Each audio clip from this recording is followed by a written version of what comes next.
Alright guys, so we're out here right now about to do some driving for dollars. We're just going to basically go over the mindset and the strategies of driving for dollars. I'll first explain to you what driving for dollars is. So it's essentially you're in your car. Sometimes you can walk and do it as well depending on the traffic of the neighborhood. But essentially what you're doing is you're highly stereotyping a person based off the exterior condition of their house. What you're looking for is neglect. Neglect shows up in many different ways. So primarily the obvious ones: a boarded up window, tall grass, mailbox that is overstuffed. Then you've got the more inconspicuous details like, the curtains are messed up or there's no curtains at all. There's a lockbox on the property. They didn't pull their trash cans in and then trash day was 5 days ago. Things like that where you're basically trying to identify that this person is not at the house or they're not taking care of the house. 9 times out of 10, it's probably going to be either a landlord, which is somebody who owns a house but has tenants in it, or it's going to be an elderly person, whereas, they can't take care of their property, it's beat up, or it's going to be vacant. Okay, so mindset. When you're getting out there, you got to drive a lot. You're basically looking for a needle in a haystack. We're really looking for the houses that look just beat to hell. They need a solution for them. They're vacant, what have you. There will also be other properties that don't look beat to hell, but they are still vacant. So I'll give you a couple examples in the next video.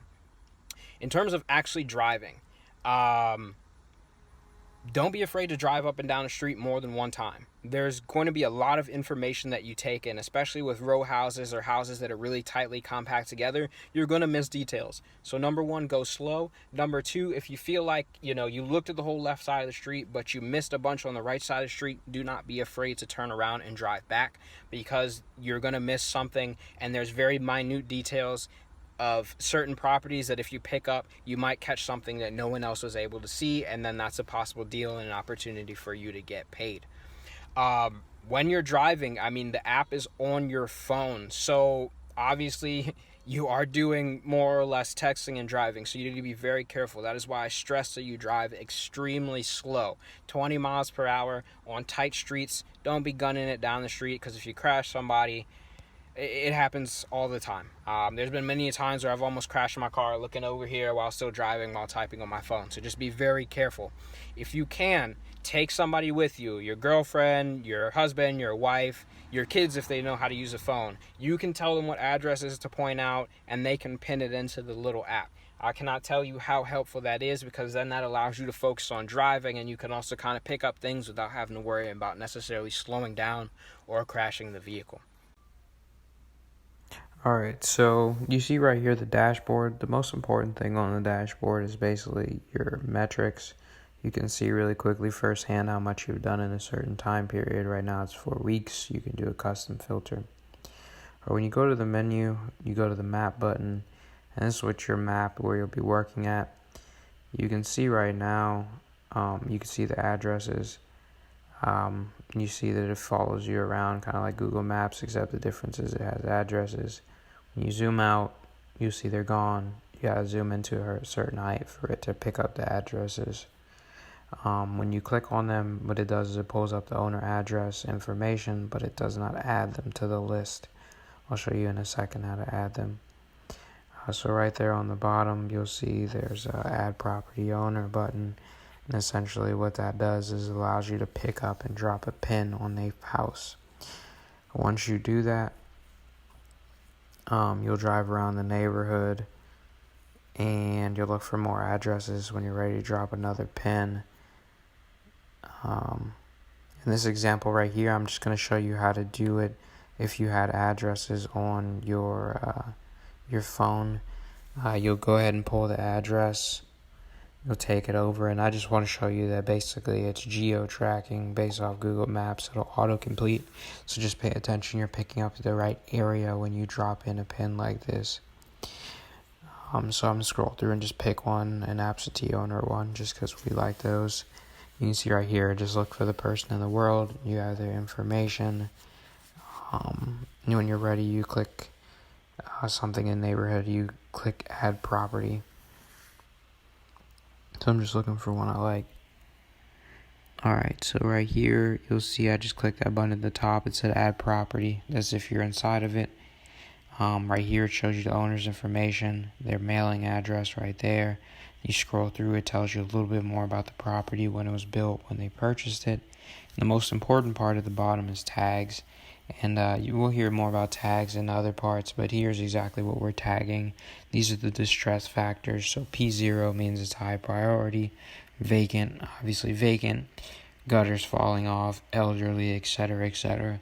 It's very important you tag properties because this is how we stack leads and figure out what's a hot lead versus what's just a regular lead. The more tags that are relevant and the better you do with the tags, the better we'll be able to track down the right situation. The most important are P0 and deep dive, and then everything else is just kind of an accessory. We definitely want to have them, but don't feel that you have to add tags on every single property, just the high priority ones. Alright, so backing out to the menu, you keep driving around and you'll see, let's just say that I got the wrong house, like I wanted the one next door and I accidentally pin dropped. When you click the lead, you'll see it pulls the name back up, and then you got to go in the record, and then the top right hamburger menu says send to trash. Okay, but you think it'd be done, but it's not. So you have to go back into the lead again, click on the address, go back into the lead again, and then at the top of that 3 buttons, you have to basically do it all over, but this time it says permanently delete lead, and now it'll take you to another menu. Go back to the map, and then you'll see that the address is gone. So that's how you delete stuff. The reason we delete stuff is just either if we have the wrong address, let's say you redrive a neighborhood and you want to re-add the pin. So that's that. In this video, I just want to explain to you a little bit about using the filter system. So you can kind of scroll through, and this is kind of like your easy guide. Like let's say we say, hey, go look for absentee owners only. You can filter, and then when you go hit the back button, what you'll do is you'll immediately see that the map changes, and now it's looking for absentee owner houses.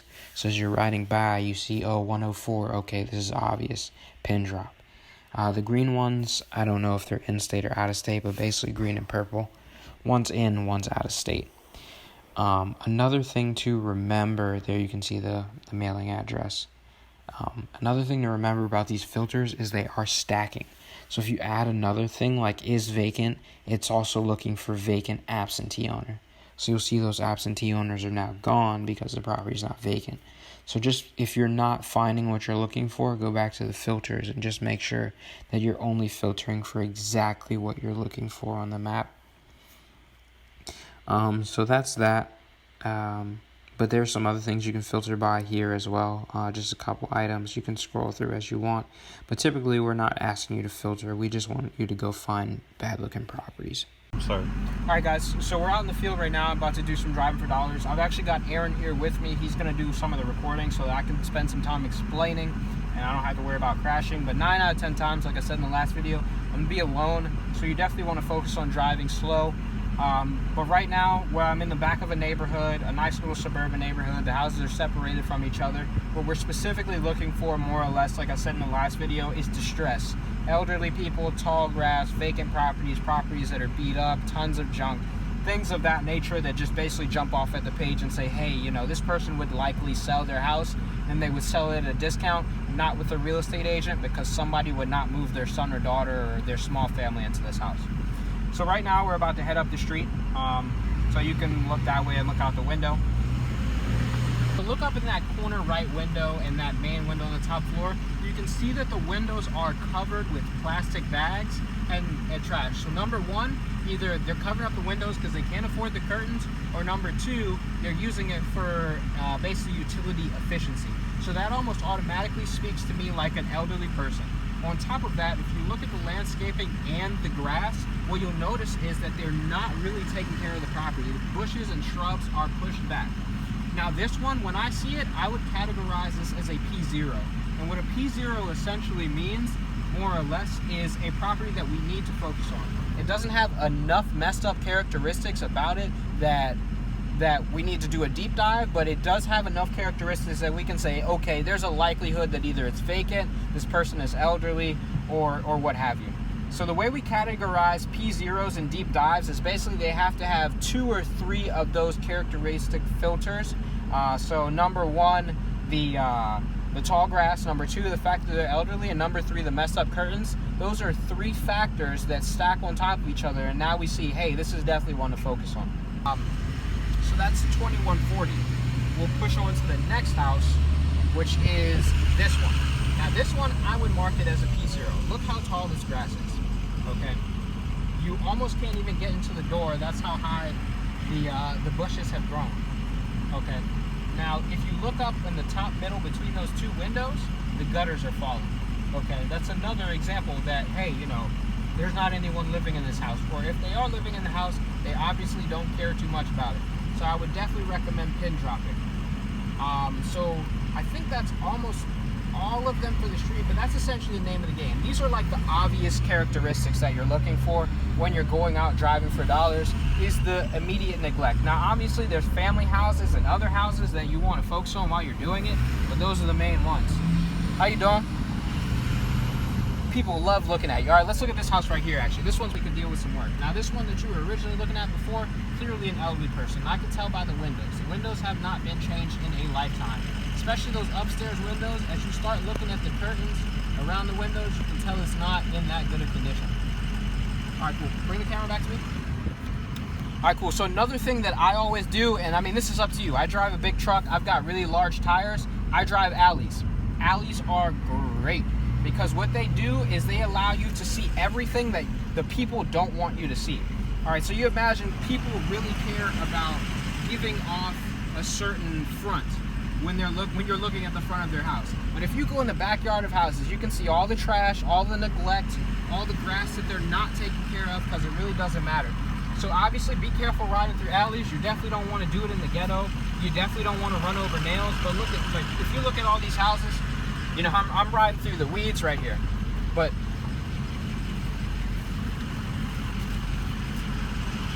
the reason I ride through the back of alleys is, look, you see right here, this house, it's beat to hell. They clearly don't hang out in the backyard. They probably haven't in a long time. If you switch over here to this side right here, you'll see right here that none of the windows have been fixed up on this house in a long time. Probably an elderly person. Even down by the border of that window, you can see that it's broken off. So these are the reasons I go through alleys, because you pick up on the details. This house right here, while it may be okay in the front, they've got this shed that's beat to hell, so they never put money into this. These are things that I look for when I ride around in the back. They've got a storage unit. Let's see. This house right here, junk cars. Exactly. Look for, another thing I look for when I go buy properties, if I look at a car and it looks beat, I always look at the registration of the vehicle. Is the registration current? Does it have out-of-state tags when you're in a different state? These are all things that you can find by going into the alleys and looking at houses. We'll ride one more alley just so we can get a couple more real-world examples. But another thing you're going to find when you go out into the field, look at that house over there. So they're doing construction on the property. Sometimes you'll run across investors.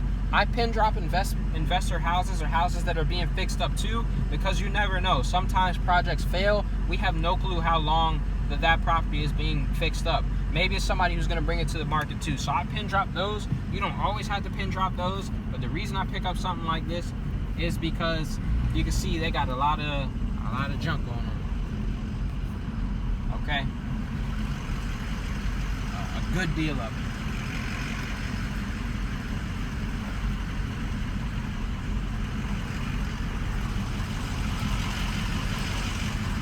Here's another example. Tons of cars. Like literally project cars, couches, everything. I pin drop that. You would have never saw that from the street. Now, like I said, you got to be careful riding through alleys, man. You don't know what's hanging out in alleys. People hang out in alleys. You run over nails back here. If you want to go above and beyond, ride in the alleys.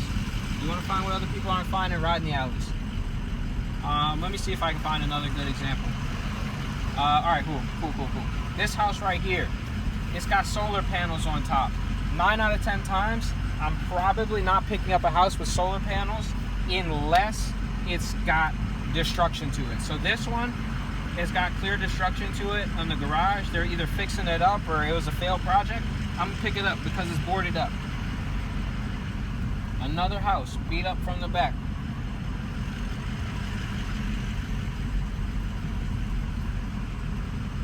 Let's see, what else? Oh man, look at that one. Down there, that car is tucked all the way in. I'm not even sure what house that goes to. Here's another thing. Over there, right there at this house, they've got an elderly ramp. And I don't want to make it sound like we're out here preying on elderly people, but hey, if they had to build a ramp into their house and it's got more than one floor on it, there's a possibility that they are not satisfied living in this house and they may want to move to a one-story house, their dream home in another state. So I dropped those pins because we always find ourselves with picking up houses and elderly folks that end up saying, yeah, I've always wanted to move, but I just never thought I could get from out of this loan. Thank you. All right, guys, so here's another really good example of a property that you may not look at because, well, obviously we drove through the back and I think we saw the back of this house, but here's an example of a property that I would definitely pick up. So I like to look at the cars that are sitting outside of a house and kind of size up the person that way too. So this one has an old beat up truck. The registration is current. I can look in the window, but when I look at this house, I can see that they don't hang out too much. Their grass is just the slightest bit high and the bushes are not maintained. They've got air conditioner windows, and then if you look up there in the blinds, they're just a little bit beat up. So for me, this is an obvious elderly person. Not everyone will pick up this lead, but the reason I pick up a lead like this is because, I mean, it's a large house, so they might want to sell. So what I'm going to do is I'm going to take it over to the app so that you can look at why I also picked up this house, okay? Alright, so we're back in the app. You'll see same as before. I'm on the street that I showed you in the last video. And looking at this app really quickly, the reason I picked it up is number one, so it's absentee owner. I wouldn't have known that just from looking at it. But what I really appreciated when I clicked over it while I was driving is those two dashers I showed you before. In this area, it's a clear indicator that that's an elderly person. So I would definitely go into the tags. I'd probably tag P0 or P1 depending on how many other things are going on. But definitely elderly and absentee owner. Tall grass, just because the grass was a little bit high. We can market to them different. Alright, so just to piggyback off that last video, we rode through the alley and I didn't see the front of the house, so I was just guessing, but you can see right here that this property is clearly being fixed up. They probably live in it. They might even be doing the renovations themselves. So you almost have to 50-50 figure out if you want to pin drop, but the reason I would pin drop this one is because of that sign in the window. So when you're driving, you're going to find tons of different signs depending on the area. That particular sign is a stop work sign, which essentially means that they got caught doing work without permits. So that means almost always that it's some handyman who's either fixing up his house or a cousin and they got in trouble. So that might mean that, you know, they're stalled, they might not be able to pay their loan back. So I pick up those type of properties. But some other signs that you may see while you're out in the field are like code violation signs, which essentially means that you know, either the grass is tall or they did something that's against the code of the county. This property right here, you can see that it is completely boarded up.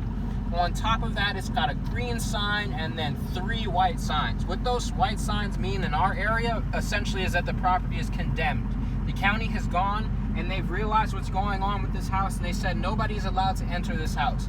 The green sign in our area means the property is vacant. Essentially all of these are big signs. If let's just say the fucking boards weren't on the window, these are huge signs to us that something is going on with this house and it's most likely vacant.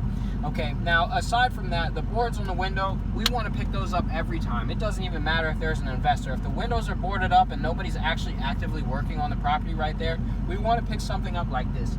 In this case, this property was boarded because of a fire. So most fire damage properties, people end up getting insurance if they were lucky enough to have insurance and they come fix the house up. But in this situation, this person may not have insurance, or they may not even want to move back into this house because sentimentally their, you know, forever home was burnt up and they don't want to go through this process. So this is a really good example of the exact type of house that we're looking for. There's clear distress, code violation signs, a vacant sign, there's no curtains in the window, and the windows are boarded up and you can see the charred siding and roofing on the top of the house. Another one that I'm jumping in with, this one isn't super obvious, but a couple reasons I pick it up. So I'm looking at this pretty house right here. It's all nice and American. That one we'll probably ride by too, because as you can tell up there, it's beat up, especially in the gutter area. But the reason I pick up this house is 3 reasons. So number 1, you've got the overgrown bush. Number 2, the roof is a little bit dingy. Looks like nothing has been done to this property. They don't have anything on the front porch. So unless their back porch is just a super immaculate backyard of hangout stuff, You can tell this person spends a lot of time in the house, or they're not there at all. Actually, another reason I picked up this house, I don't know if it shows up in the video, maybe I can brighten it up, but look at the curtains. Their curtains have a nice little beat up dent in them, which means they definitely spend a lot of time in the house, and they're probably elderly as well, or they can't afford to change their curtains. They don't particularly care about changing the curtains. So that's just another example of a house I would get. This one, definitely I would drop this as a P0, and I'll give you a couple examples why. We'll start with the windows. Though it doesn't show up through my phone, you can tell upstairs they don't have really good quality blinds, okay? You can see the window units, they haven't been changed in a long time. The way they put the windows units in are very careless. The property is completely covered in grass and trees that have not been maintained. If you look up on the porch, they've got some junk, and then they've got this really, really beat up elderly ramp that may not show up in the video. And then on the side, just more grass and vegetation on the fence. So this is one I would definitely categorize as a P0, just because it checks the boxes. So you got the elderly ramp, you got the tall grass, you got the messed up curtains, and then you've got clearly the fact that they're elderly. So definitely a hot example. You'll probably find a lot of these in where you're driving around. So when you're doing this, like I said, you are highly stereotyping situations, and as you do it more, you'll get better at picking out and categorizing. But what you're really looking for while you're out in the field is essentially distress.